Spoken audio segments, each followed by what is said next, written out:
Looks like they finally gave up. Don't start celebrating yet. We're leaking fuel. Damn it. Tank shot up.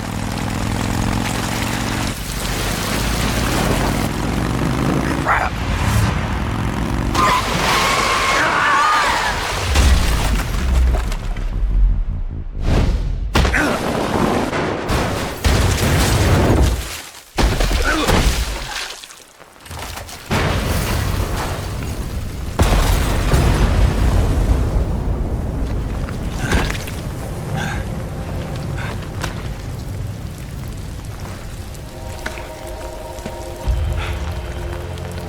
Eva!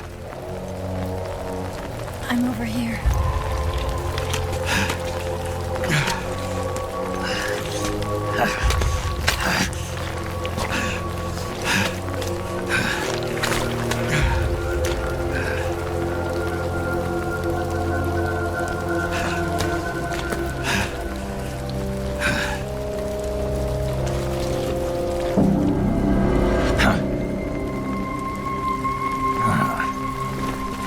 Snake. How's it look? Pretty bad. Not a sensitive bone in your body. Eva, What about you, Snake? I'm fine. That's good to hear.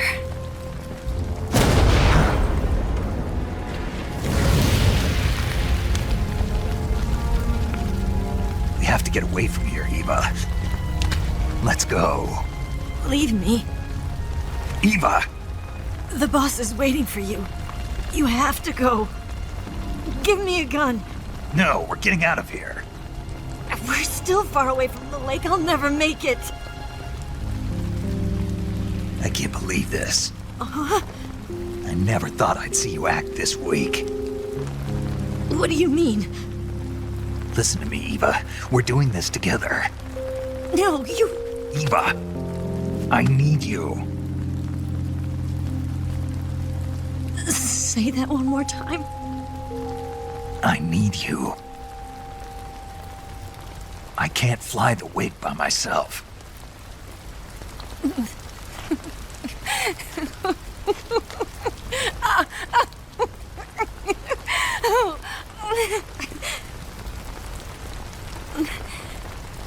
All right, then.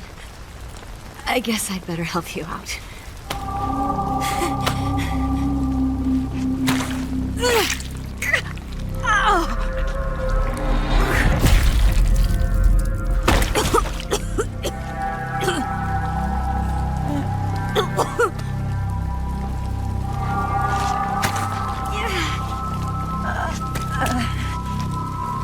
You're lucky to have me.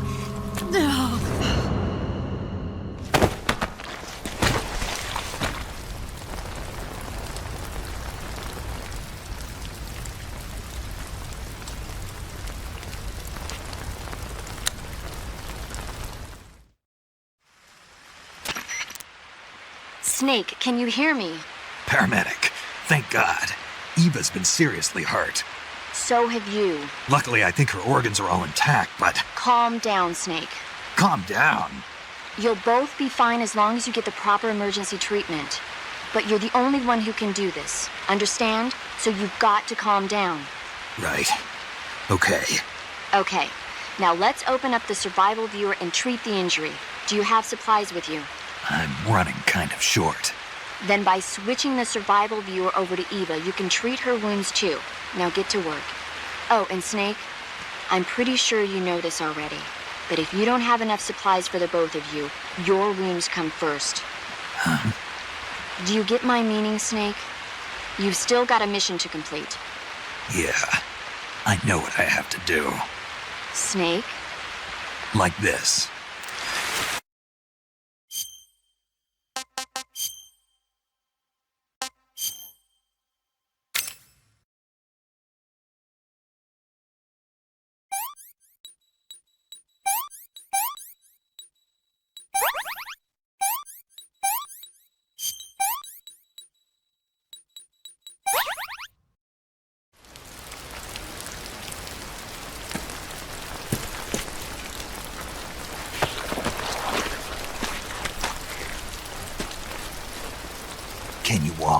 Yeah, I think so.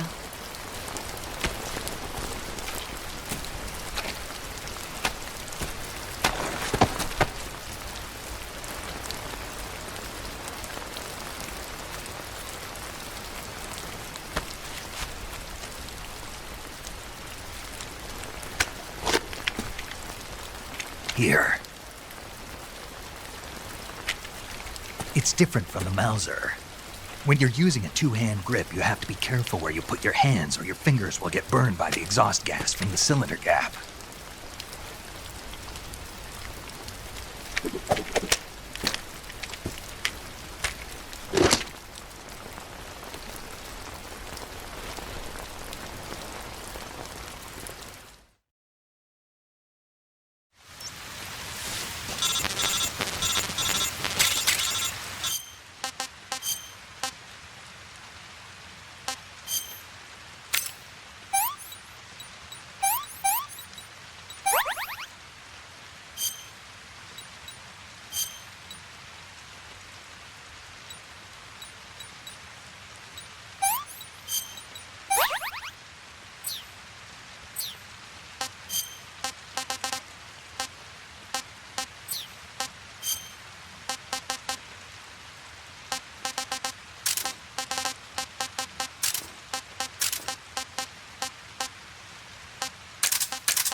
This tastes like crap.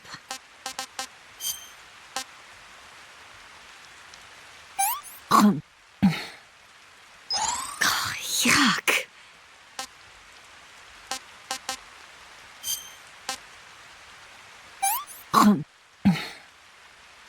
What did you give me?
me have some more.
What's wrong? Imagination.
Come on, Snake.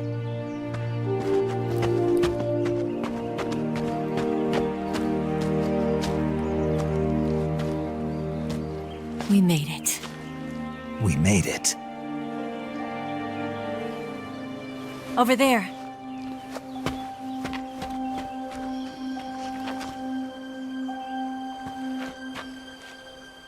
It's the boss, isn't it? I'll go get the wig ready to take off. Right. I'll leave you two alone. But come back in one piece, okay?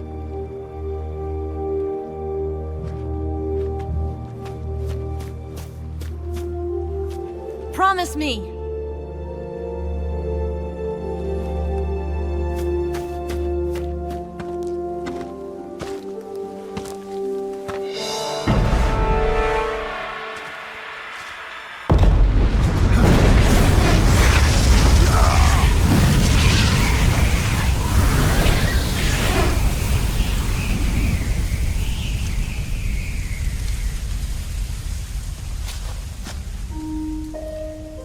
Life's end. Isn't it beautiful? It's almost tragic. When life ends, it gives off a final lingering aroma. Light is but a farewell gift from the darkness to those on their way to die. I've been waiting, Snake, for a long time.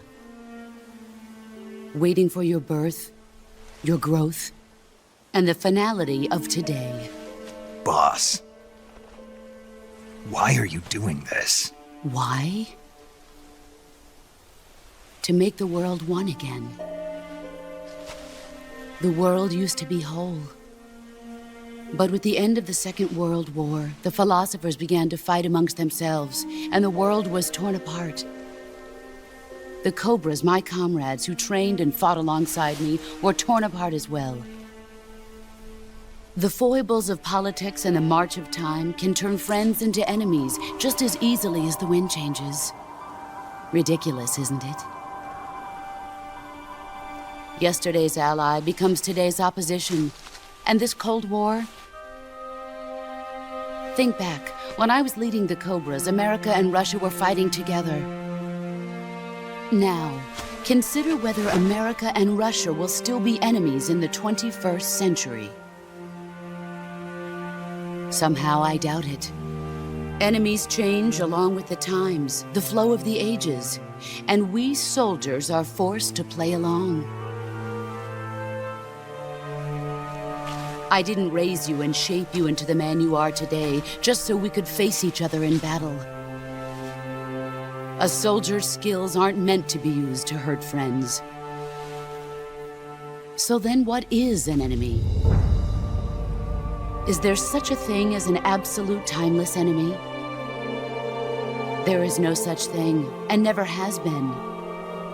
And the reason is that our enemies are human beings like us. They can only be our enemies in relative terms. The world must be made whole again.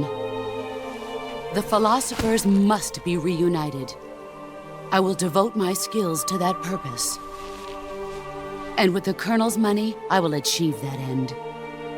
Just as I once created the Cobras. They are my family. I may no longer be able to bear children, but I still have a family. It was November 1st, 1951. I was in the Nevada desert participating in atomic testing. The name Nevada is derived from Spanish, covered in snow, white as snow. And snow is exactly what I saw in that Nevada desert. It froze my blood white. Snake, you were an atomic test subject, weren't you? On Bikini Atoll. That's part of the reason I was drawn to you. You and I are alike. We're both slowly being eaten away by the karma of others. we'll never have the chance to die peacefully of old age. We have no tomorrow. But we can still have hope for the future. In 1960, I saw a vision of the ideal future from space. 3 years earlier, the Soviet Union had succeeded in launching Sputnik, the first man-made satellite in history, into orbit. This came as a huge shock to the United States. In response, America threw everything it had into its own manned spaceflight project, the Mercury program. Even as the Soviets seemed poised to send their first man into space, America was still experimenting with chimpanzees and rockets. The government wanted human data. So they secretly decided to send a human being into space. I was the one they chose. At the time, they didn't have the technology to block out cosmic rays, and whoever they sent up would inevitably be exposed to heavy radiation. That's why they chose me. After all, I'd already been irradiated once. Of course, you won't find any of this in the history books. I could see the planet as it appeared from space. That's when it finally hit me. Space exploration is nothing but another game in the power struggle between the US and the USSR. Politics, economics, the arms race, they're all just arenas for meaningless competition. I'm sure you can see that, but the Earth itself has no boundaries. No East, no West, no Cold War. And the irony of it is, the United States and the Soviet Union are spending billions on their space programs and the missile race, only to arrive at the same conclusion. In the 21st century, everyone will be able to see that we are all just inhabitants of a little celestial body called Earth. A world without communism or capitalism, that is the world I wanted to see. But reality continued to betray me. In 1961, I was sent to Cuba, to Bahia de Cochinos. It was part of a CIA-sponsored invasion under the guise of taking Cuban exiles back to their country. But the US government betrayed them. Our weak-kneed president held back their air support. Defenseless, the exiles were annihilated by the Cuban army. All I could do was watch in silence. I was set up by the very country I'd sacrificed so much for, by the very government I dedicated my life to defending. I was driven from the surface world, and I went underground. Then, 2 years ago, I faced the Sorrow, my old comrade in battle. He was my friend. But one of us had to die. I was left with no choice. The Sorrow gave his life for me. There is no enmity between us. One must live, and one must die. That was the mission. The ones who gave me that mission were the philosophers. Early in the 20th century, the true holders of power in the United States, the Republic of China, and the newly formed Soviet Union gathered together in a secret meeting that would later be known as the Wise Men's Committee. The secret pact they formed there marked the beginning of the philosophers. But the last of the original members died in the 1930s. After that, the organization began to run out of control, and the Wise Men's Committee degenerated into a mere shell of its former self. The philosophers of today have no sense of good or evil. Their influence extends to countries and organizations involved in every aspect of every war. They have become war itself. That's how they operate. The sacrifices of war cause a shift in the times. This shift leads to renewed conflict, and in turn triggers the next war. Like a nuclear chain reaction, each conflict sparks countless others, forming an endless spiral that will continue on for eternity. Do you understand what I'm saying, Snake? By consuming me and you, the philosophers intend to keep that cycle going forever. It was my father who explained all of this to me. He was one of them. You see, I am the last remaining child of the philosophers. But after he revealed the truth, my father was killed by that same shapeless, formless organization. And my father isn't the only thing the philosophers have taken from me. In June of 1944, the Cobras and I took part in the landing at Normandy. We'd been given a top-secret mission to locate and destroy enemy V-2 rocket installations. I was pregnant at the time. The sorrow was the father. I gave birth on the field of battle. A beautiful baby boy. But my child was snatched away from me by the philosophers.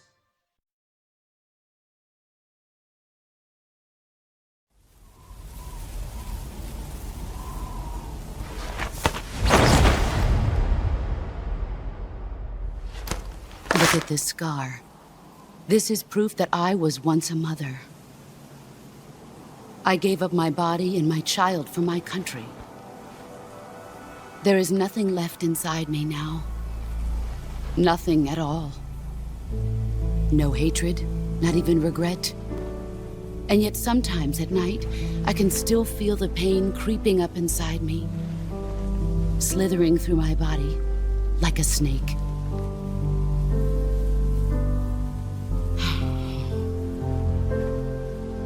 I've never talked this much about myself before. Thanks. Thanks for listening to me.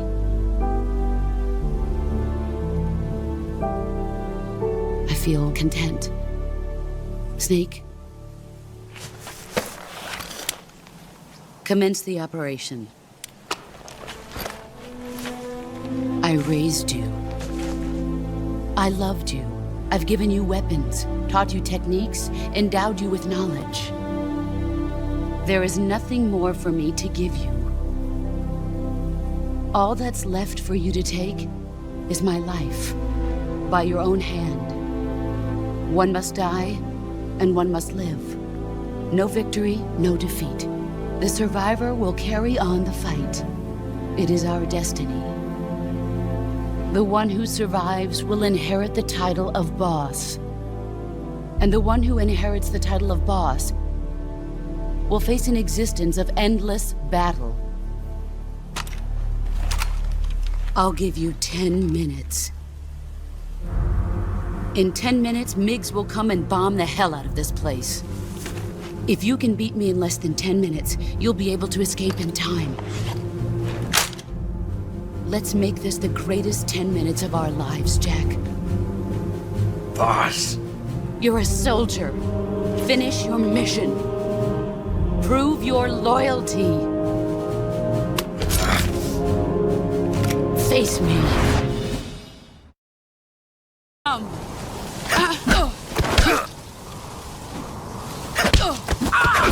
Excellent job.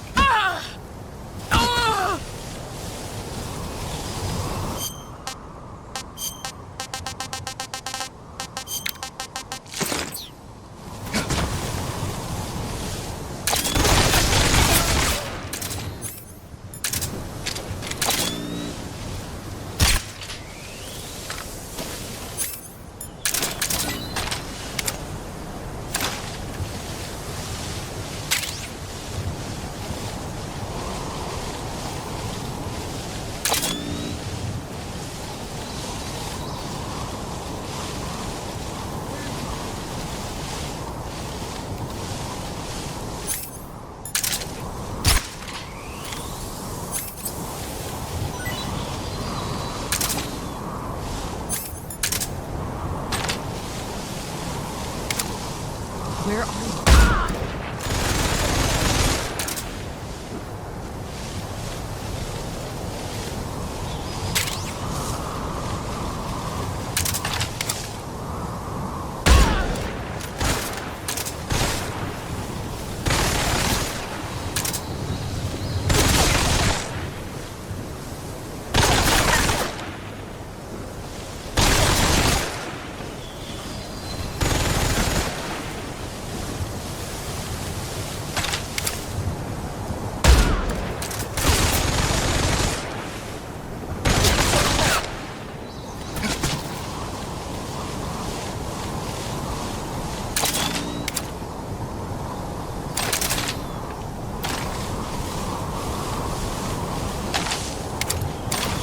Where did you go?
That's damn good.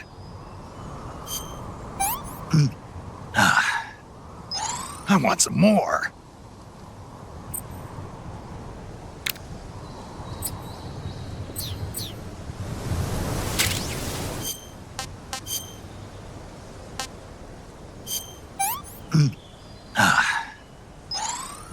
Delicious.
Take this.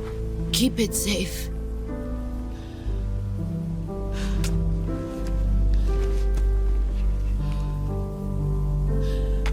It's our only hope.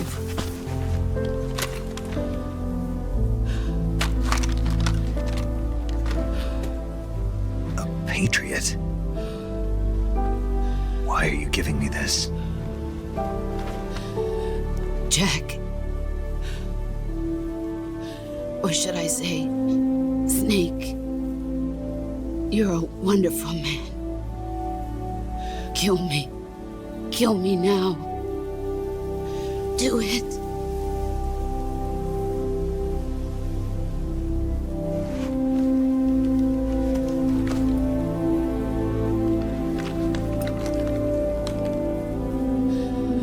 There's only room for one boss and one snake.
Ready to go, Snake?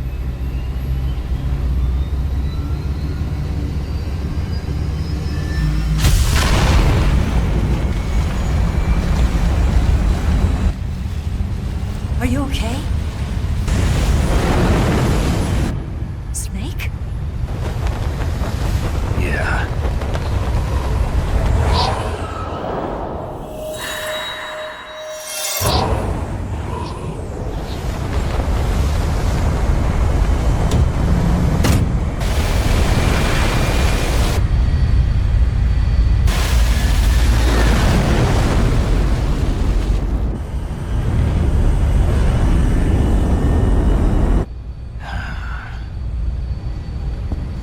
I told you you could trust me.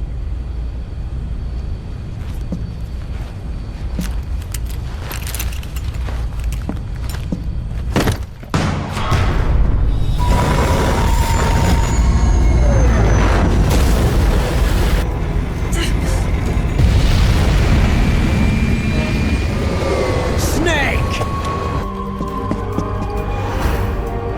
Ocelot! We're not done yet!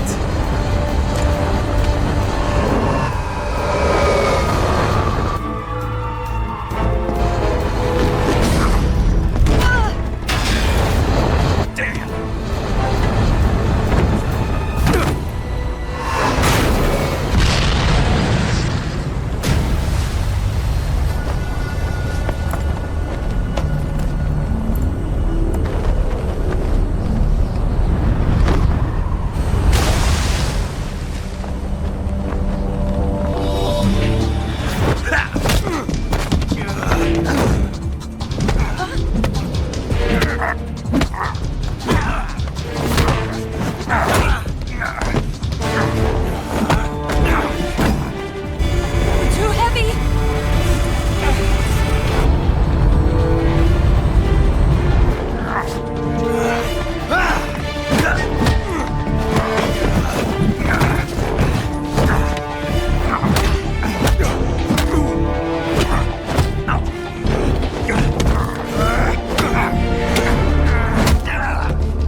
Snake, try to remember some of the basics of CQC.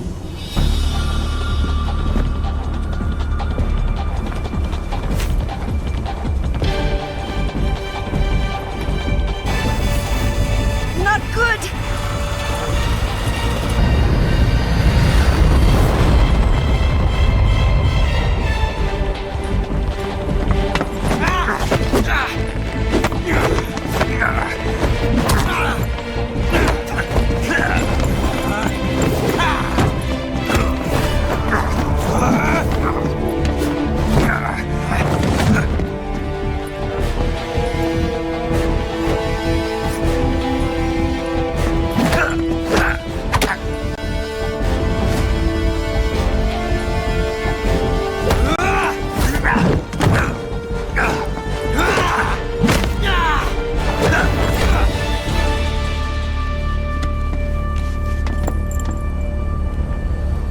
I've picked up a few new moves.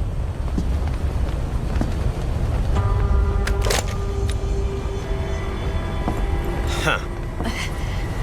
It doesn't feel right to shoot an unarmed man.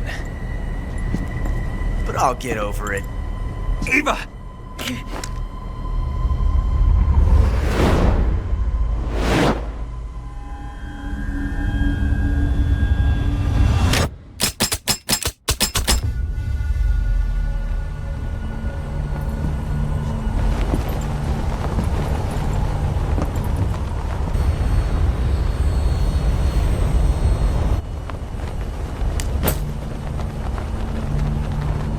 What do you say to one last showdown?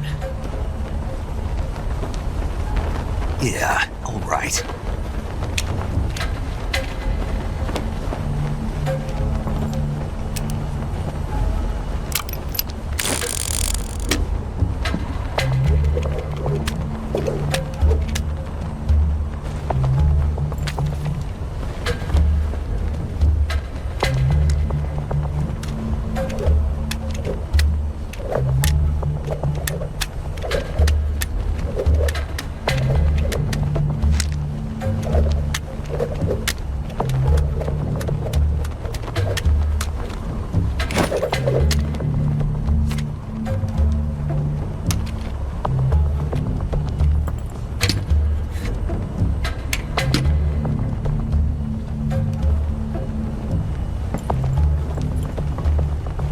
What's your name?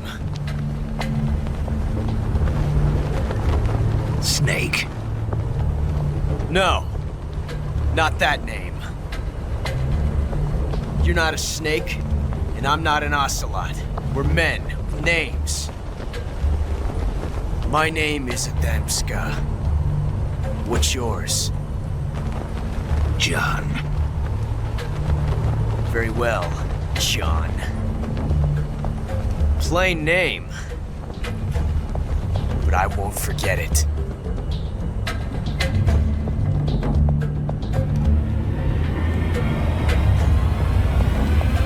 Come on!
It's a blank.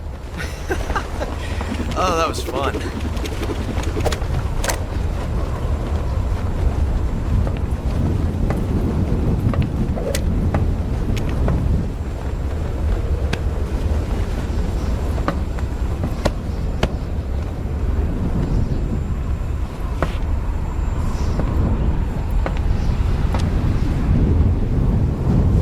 meet again, John.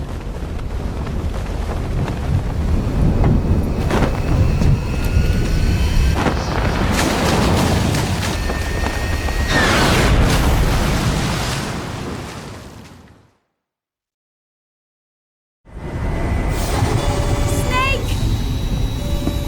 Give me a hand! Pull!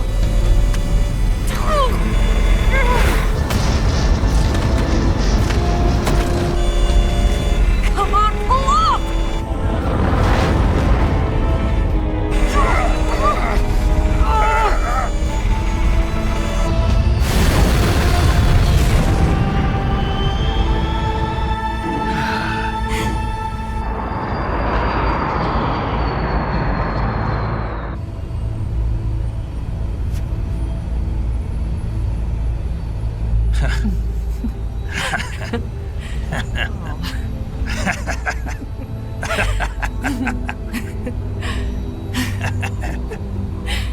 We made it. Yeah, we sure did.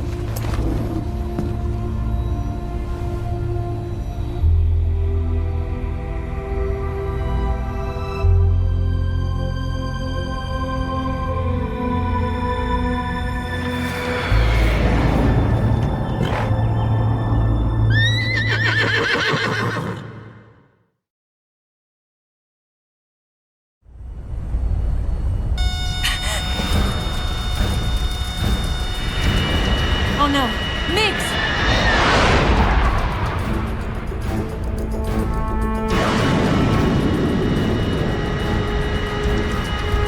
There's no way out! What are we gonna do? We've come too far to let them stop us now. Those things have got to be armed. It's no use. There's no way we can outmaneuver them.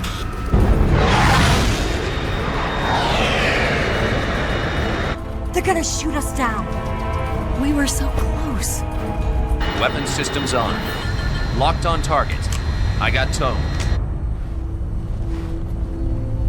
You were great, Eva. Huh? Thanks.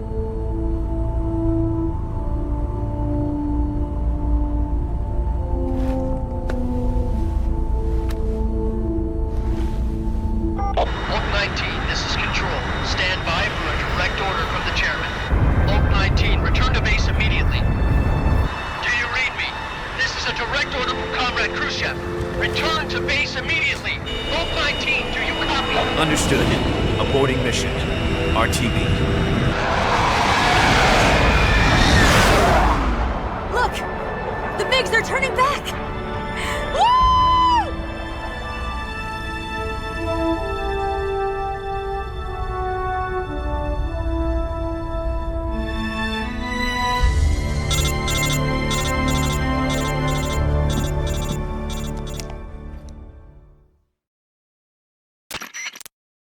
Well done, Snake. The MiGs disengaged. Most likely under orders from Khrushchev. Is this his way of helping us? Who knows? Maybe he didn't want things to get messier than they already are. Or maybe he just wanted us to owe him one. The important thing is, you made it out alive. As long as Khrushchev is with us, I don't think they'll be coming after you. It should be smooth sailing all the way to Alaska. I'm sending someone out to Galena Base to meet you. To meet me? The DCI and the President himself are waiting at Langley. Don't keep them waiting.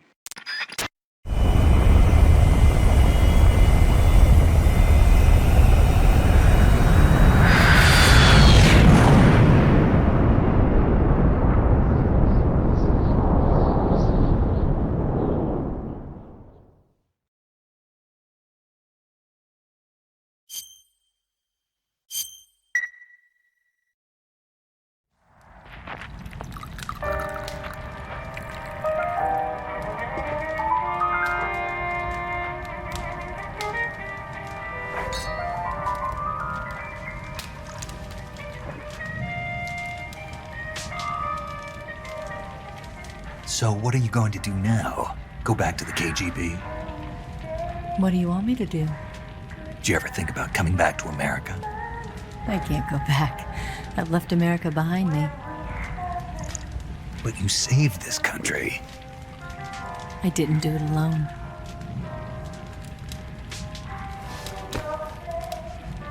And I still owe you a dinner.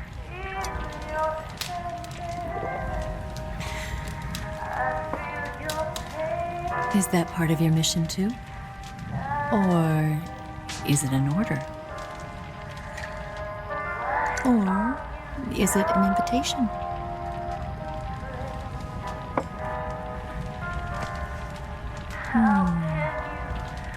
Or a proposal?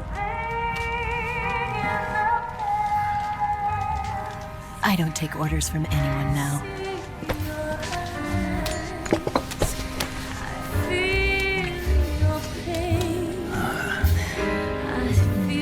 Sadness inside of me.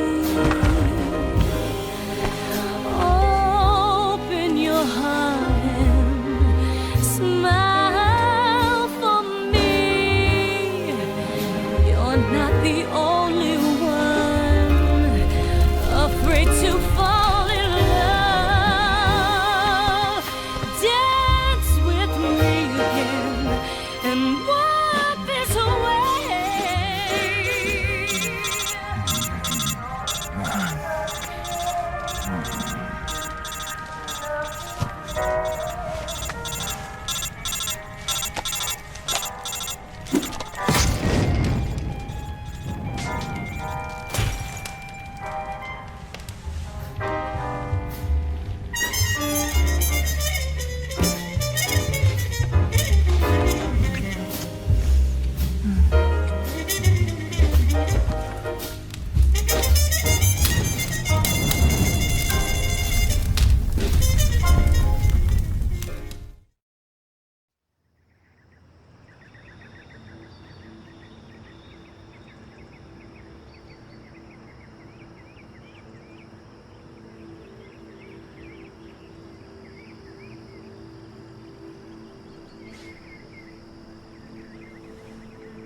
Scholars tell us that the first spy in history was the snake in the book of Genesis. In that story, it was Eve who was tempted by the snake in the Garden of Eden. But this time around, it was I who tempted the snake and got away with the forbidden fruit of knowledge. Forgive me, snake.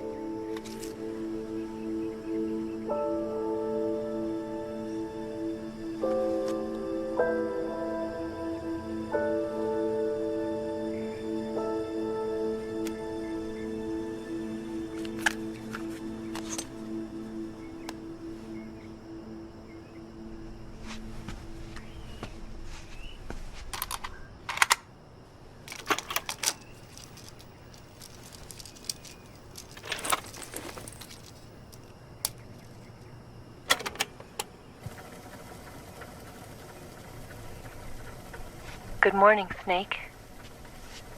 I hope you slept well.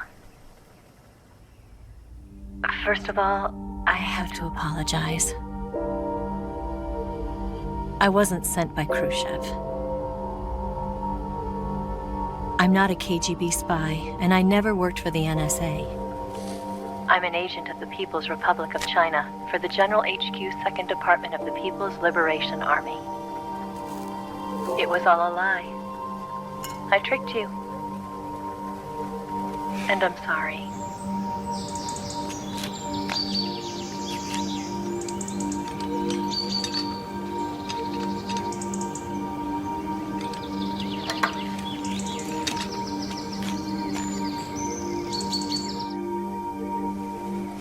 The philosophers still exist in China, too. You see, my mission was to find out where Volgin was hiding the philosopher's legacy and steal it. So I infiltrated his base as a KGB spy. The two NSA codebreakers who defected in 1960 were actually both men. The real Adam never showed up at the meeting place, saving me the trouble of having to eliminate him. I sneaked in by pretending I was Eva. And you and Sokolov and Volgin, you all believed me. The philosopher's legacy was originally held in common between the US, Soviet Union, and China. We couldn't let the Russians and the Americans take it all for themselves. The Chinese government had its eye on the legacy too. I got the film containing the legacy, and also the nuclear missile launch data from the Shagohod. 5 years ago, the Soviet Union stopped supplying us with nuclear weapons technology. Since then, China's Liaodong easing, hydrogen bomb, and space rocket projects have fallen behind. But with this data, our country will be able to develop its own nukes. We'll create a deterrent force to rival those of the US and Soviet Union. Everything has gone according to plan, thanks to your help. I too am one of the philosophers. I'm an agent of the philosophers, a graduate of one of their charm schools. I was raised in a joint US-Soviet-Chinese facility to become a sleeper agent. This was before the war. Back then, they were collecting children from all over the world. As a result, I'm indistinguishable from a native-born American. So it didn't surprise me when you and Volgan couldn't tell the difference. But she knew right from the beginning. She knew because before the war, she was at one of the philosopher's schools too, as an instructor. The boss was the only one I couldn't fool.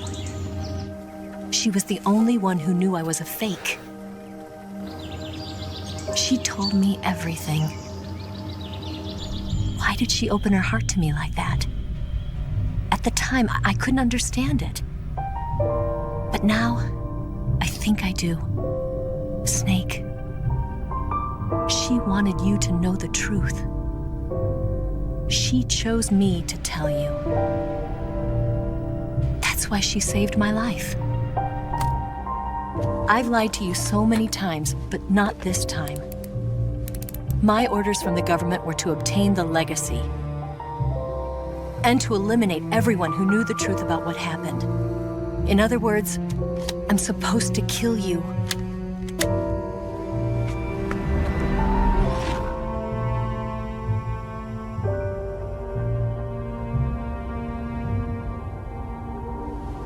But I can't do it.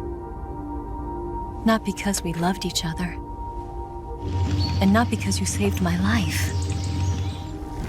But because I made a promise to the boss. And I intend to keep it. I just wanted you to know. And you have to live.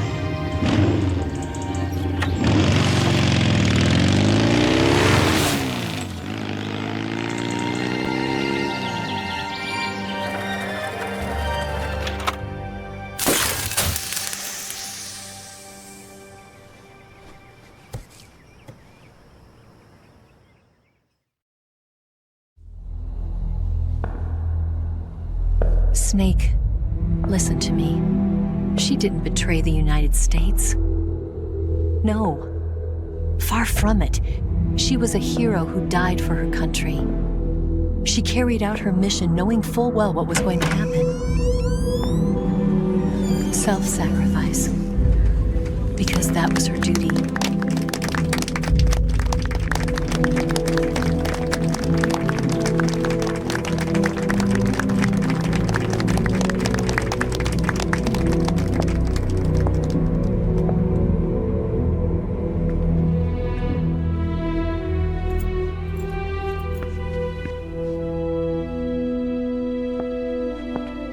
You are above even the boss. I hereby award you the title of Big Boss.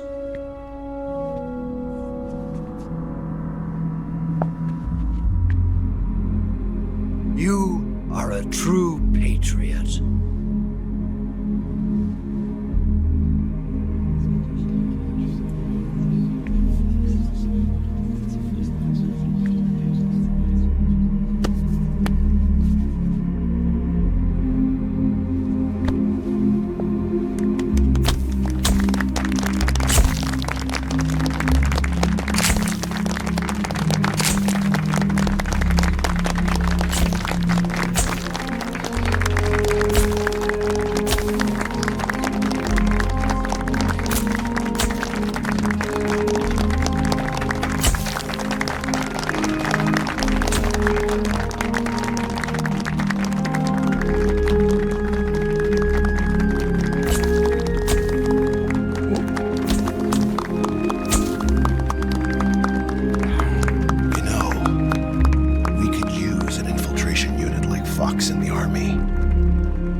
making missions for us.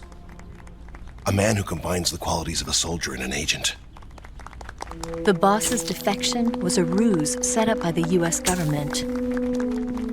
It was all a big drama staged by Washington so they could get their hands on the philosopher's legacy.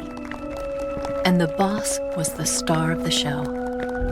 They planned it so that they could get the legacy that Colonel Volgin inherited and destroy the Shagohod at the same time. Only a legendary hero like the boss could have earned Volgin's trust. Finding out where the philosopher's legacy was hidden was to be her greatest mission. Everything was going according to plan. But then something happened that no one could have predicted. Colonel Volgin fired an American-made nuclear warhead at Sokolov's research facility. Khrushchev demanded that the US government provide proof that it wasn't involved. They couldn't just abort the operation to steal the legacy. So the operation itself was greatly expanded and revised. The authorities in Washington knew that in order to prove its innocence, they'd have to get rid of the boss, and that one of their own would have to do the job. The public couldn't be allowed to find out about it, not ever. This, they concluded, would be the best way to keep the whole thing under wraps. The boss wouldn't be allowed to come back home alive, and she wouldn't be allowed to kill herself. Her life would be ended by her most beloved disciple. That was the way the government wanted it. That was the mission she was given, and she had no choice but to carry it out. Her death at your hands was a duty she had to fulfill. Out of duty, she turned her back on her own comrades. A lesser woman would have been crushed by such a burden. The taint of disgrace will follow her to her grave. Future generations will revile her. In America as a despicable traitor with no sense of honor. And in Russia as a monster who unleashed a nuclear catastrophe. She will go down in official history as a war criminal. And no one will ever understand her. That was her final mission. And like a true soldier, she saw it through to the end. But I think she wanted you, of all people, to know the truth. She wanted to live on in your memory. Not as a soldier, but as a woman. But she was forbidden to tell you herself. And that's why she told me. Snake, history will never know what she did. No one will ever learn the truth. Her story, her debriefing, will endure only in your heart.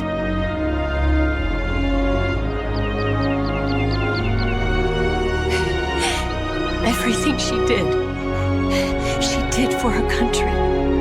She sacrificed her life and her honor for her native land. She was a real hero. She was a true patriot.